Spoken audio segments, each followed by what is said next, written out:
Hey y'all, Bloodwing here, back to bring some grumpiness to the internet. I've gave Melvin the day off. Won't find any jokes in this one. It's kind of a serious matter. This is actually a video I've wanted to make for some time, but I've been putting it off because every time you talk about it, it's very polarizing. Yeah, it was kind of close to home today.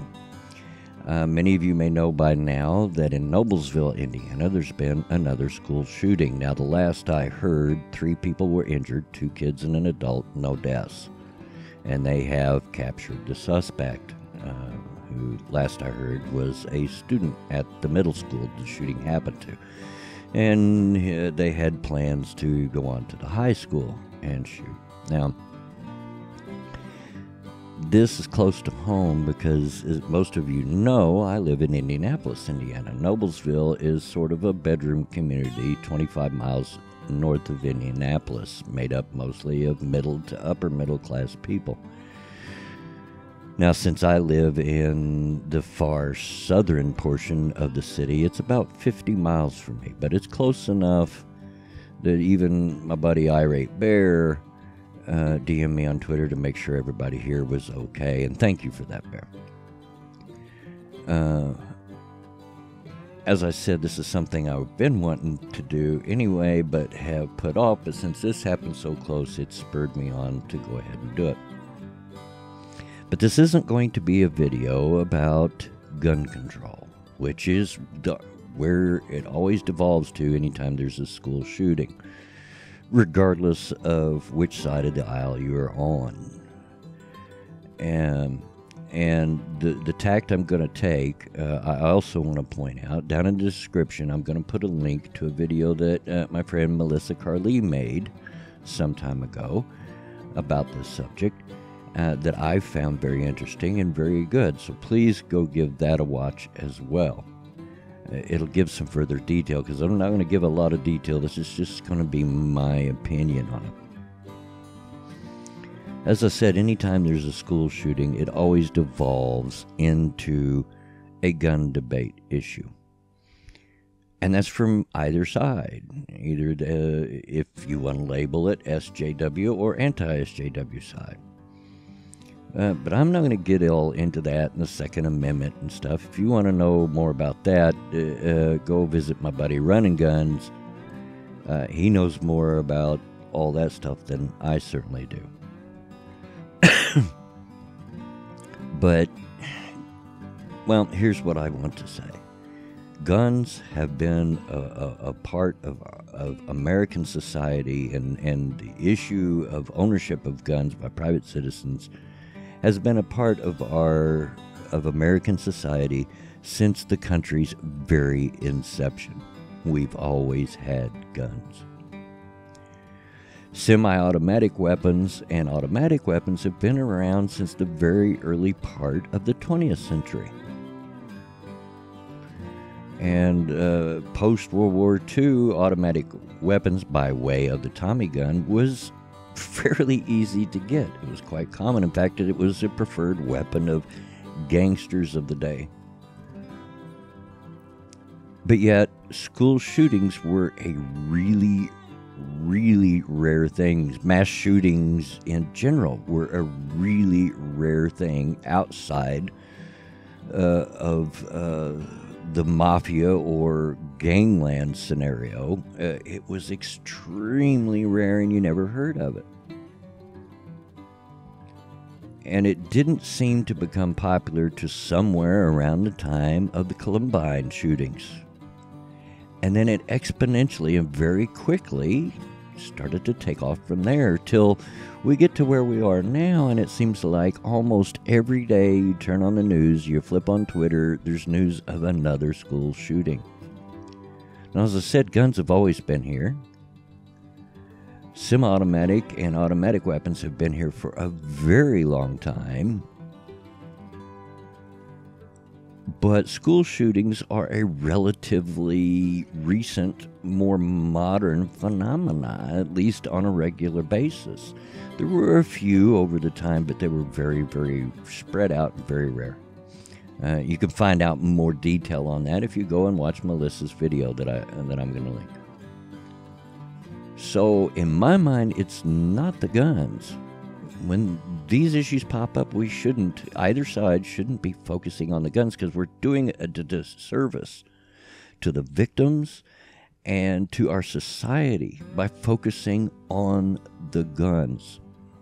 They've been around forever, and so it just doesn't make logical sense that that's the issue, because the further back you go, the easier it was to maintain those guns. And it's during the period where it was way easier to get a gun that we didn't have so many shootings. So there's something else afoot. I really don't know what it is. I've had these conversations in private with some of my friends. Is it a mental health issue? Is it because kids are getting less and less able to handle rejection in a humane fashion? I don't know. I don't know what the real issue is. I could speculate till the cows come home. It may not hit on the real problem. And I'm sure most of you have your own opinions, and you're more than welcome to put that into the comments below on what is the real cause of this, because it's not guns, it's not knives, it's not any kind of weapon of mass destruction. Something has happened in the way that people think that has made them think that this is an acceptable response to whatever bullying or whatever situation is happening to them. That's what we need to be focusing on here, folks. Not the gun issue. Not our amendments. Not the Constitution.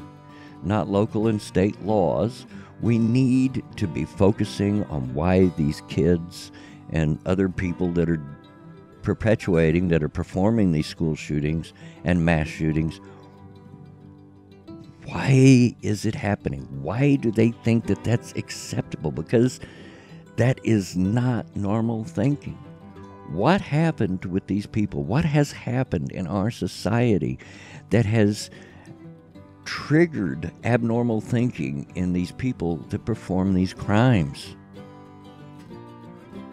And until we as a people, as a society, start focusing on that issue, these things probably are going to keep happening. It doesn't matter how many regulations you set out, it doesn't matter how many laws you pass, until you find out what the cause is and change the way that these people think, it's going to continue happening. And we're going to keep tuning in to these tragic losses of children and of good people. Every time that we log into social media or turn on their TV sets or turn on the radio. And I, for one, am getting sad and sick to my heart of every day that I wake up and there's another one. And we've got to look at the real issue here, and it's not weapons. It's not legislation. It's not our Constitution, and it's not the amendments. There's a problem in the way people today are thinking. Now, this is just me pontificating, me throwing ideas out there. I don't have a solution. I don't know what will fix it, because I don't know what's changed in these people's minds. I have ideas, I have opinions, but I don't know. I really don't. But this is what we need to be focusing on. And I don't care if you consider yourself an anti-SJW, or if you're a proud social justice warrior, or where you lie on the political spectrum. We've got to start focusing on what has changed our thinking that has made this acceptable. And until that happens, they will keep happening. And it will keep being tragic. I would be lying if I sat here and told you at this point in time that I'm not nearly in tears thinking about all the tragic losses that we've had of recent late, of children, of kids, and innocent people, because people had some kind of glitch in their brain, in the way that they think, and think that this was an acceptable response. We've always had mentally deficient people, if you will. We've always had crazy people, if that's what you want to call it. But as I said, this mass shooting, these school shootings, are a fairly recent modern phenomena. Only in the last 25, 30 years has it been common. Something happened. What is it? You think on that. Anyway, I just wanted to get that out there. I've been wanting to say this for a long time and just haven't, because it's so polarizing. But since this one happened so close, I felt this was the time to probably finally say my piece. But hey, let me know what you think down in the comments below. But let's keep it decent and adult, please. And as always, get out of my yard.